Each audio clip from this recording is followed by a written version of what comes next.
evening, everybody. Good night, or no, good evening. I think is what you say when you say hello.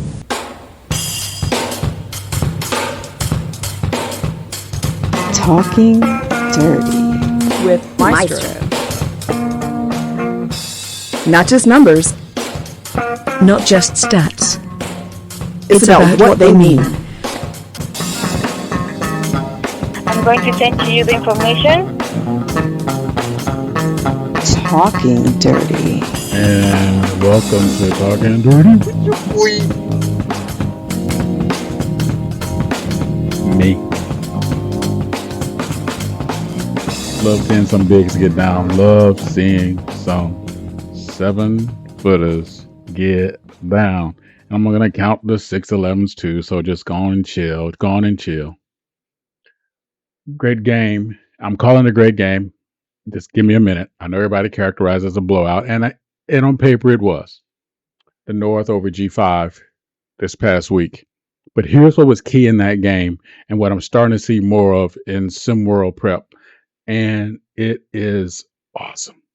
More and more bigs are taking a lead in terms of a full court game, getting steals, bringing the ball up the floor, getting assists, doing all those things that you want to see happen, because that is what makes positionless basketball work if everybody can do everything. In today's world, if you're a 7-footer and you cannot shoot the three, you cannot shoot a good mid-range shot, but you still keep doing it, right? You're not doing your team any good. So stop it or learn it. You choose.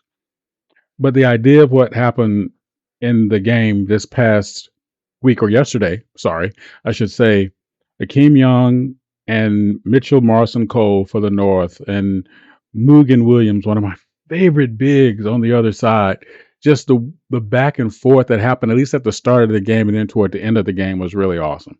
Some great things on both sides, and I really wanted to see Mugen get more time in terms of active on ball time in the game. It came out such a strong first quarter, and then we did not see him again until almost 2 minutes left to go in the game. And at that particular point, it's too late.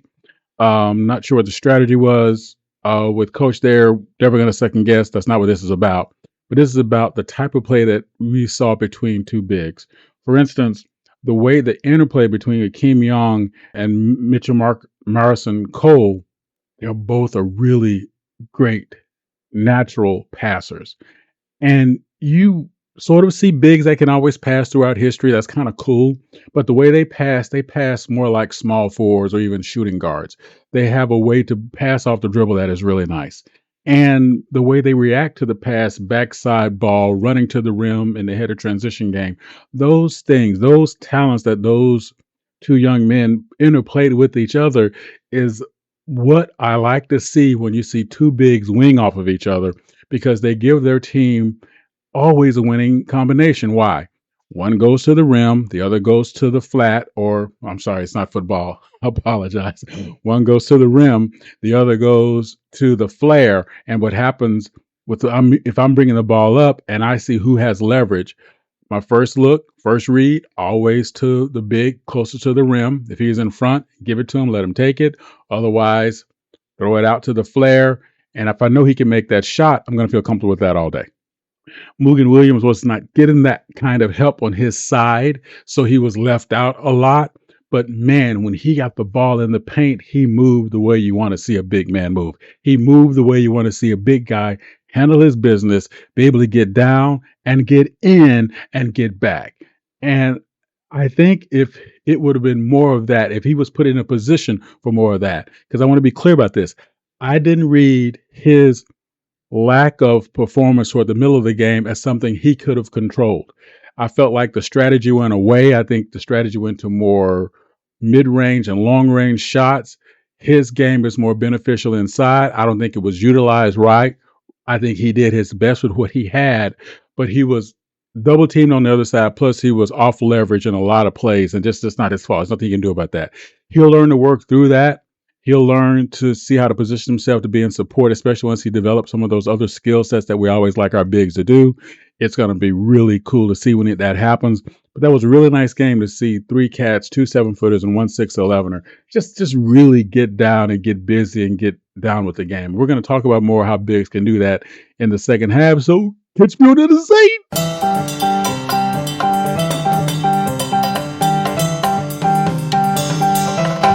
Thank you for listening to the Maestro. Want to get involved? Bring it. Drop in discord.gg/SimWorld Hoops. If you have the brain, join as a coach. If you have the game, join as a player. see the game, be the the game. game. Now, back to the Maestro.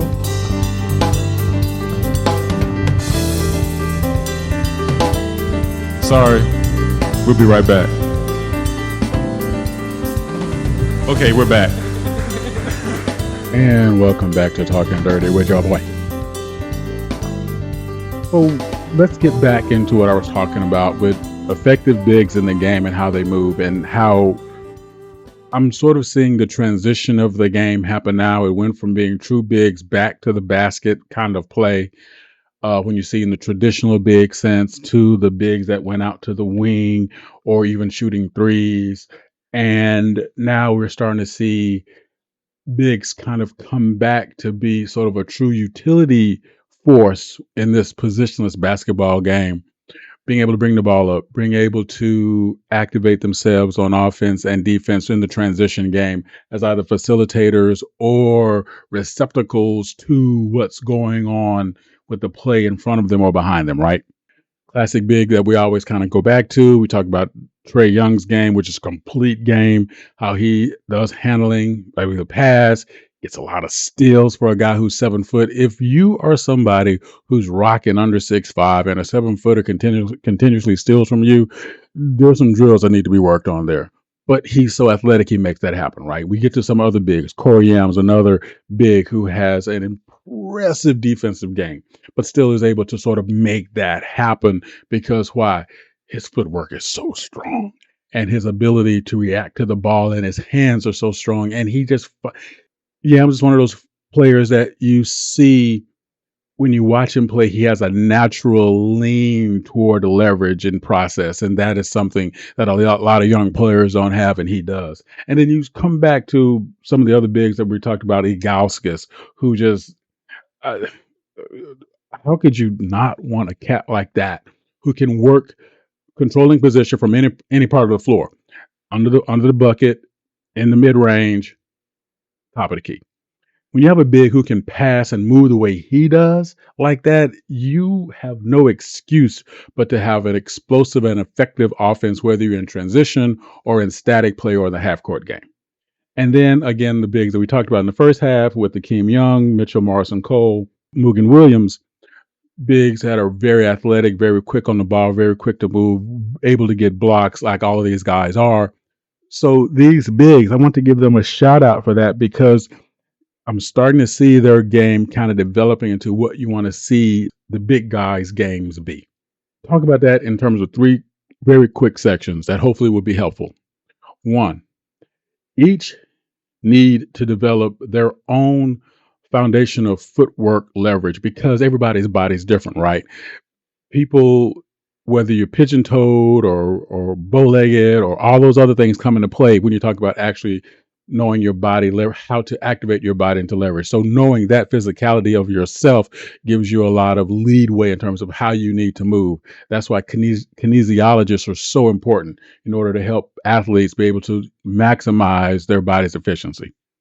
The other thing that I really like to see happen for all of these bigs is, again, I'll go back to it again, something we've seen before. Develop a strong mid-range or extended mid-range game because it's going to help you with your low post game. Because the idea of what's going to happen here is if I have to come and defend you in that mid-range shot and you have any semblance of a handle and you can take that first step against my leverage, you're past me. I'm just going to watch you go to the rim and just break something because I can't even do anything about that, right? And thirdly, the one thing that I like to see all these bigs sort of develop in their low post game is a single hand leverage handle. And by that, I mean this. I take the ball in. I'm back. I'm doing it like you can see me do it. So again, Maestro's crazy kicking in. My bad. Back to the basket. I receive the ball. I have height leverage on who's ever, even if I don't have height leverage on who's ever defending me. I'm a 7-footer, right? So I have some semblance of leverage or closer to 7. I'm just going to say 7-footer, not being prejudiced, just what it is. So what I'm going to do here is I'm going to one hand the palm the ball out face high, as long as there's no one over there to fill that space, and use that leverage to make the defense reach around me, which they cannot do, right? Because what do I want to do? I want to use, when I pull it back into my chest, I can now then do what? I can activate my body into a move, depending on if I want to go to my left or my right or whatever. But I want to sort of negate any presupposition to what my move is going to be by making that leverage happen. Now, all these bigs can do that. They are more athletic now, as undeveloped as they might be, than I ever was and ever will be in my entire life. Don't have a problem saying that at all. Okay. For me, my athleticism came through grit, just sheer. I didn't want my mama yelling at me, and I was going to play hard, right? But these guys actually have that straight up skill set because of, you see the way they handle the ball, because that's always the key for me. When I see a big handling a ball, bringing the ball up the floor, doing what they're doing, the way they are doing it, acting as, in positionless basketball, a facilitator, that tells me a lot about their hand-eye coordination, their flexibility, their movement off foot and on foot leverage, and their ability to move a play and reset the leverage on the floor. And all of these guys can do it. All these cats that I'm talking about here today can definitely do it. And it is awesome. What else do you think that bigs can work on? What else would you like to see them do? You know how I feel about it. You know, I'm going to talk about it. Holler at your boy.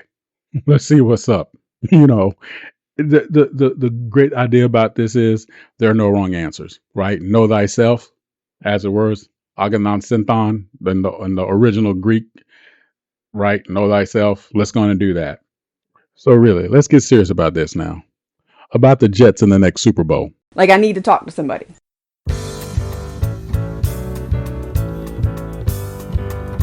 Thank you for listening to Maestro.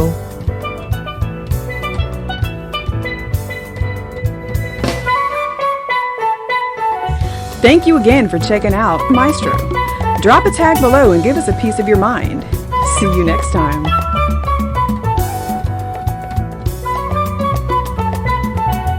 Well, thank you for your time. Have a wonderful day.